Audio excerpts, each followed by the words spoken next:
most people would figure out, creative ways, because what we started seeing is like, people would go into the shops and basically almost rapidly doing a mental math on how to save cost on things that they would purchase most. Of course, there are some things that people could not just stop purchasing. For example, 1 in every 4 receipts had rice being purchased, whether from a cooked form or a raw form.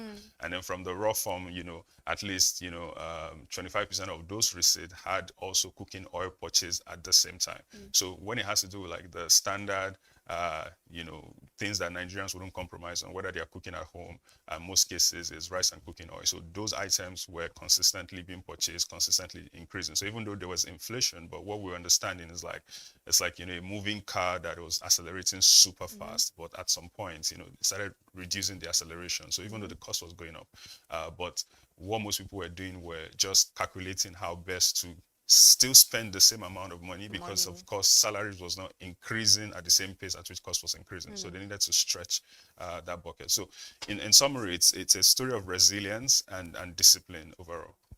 Yeah, and while we talk about the story of resilience and discipline, this shift is happening at an interesting time, if you ask me, because we saw food inflation easing to 10.8%, this according to the National Bureau of Statistics, which suggested that consumer caution remains high despite improving macroeconomic indicators. So why is household spending behavior seeming to lag behind easing inflation?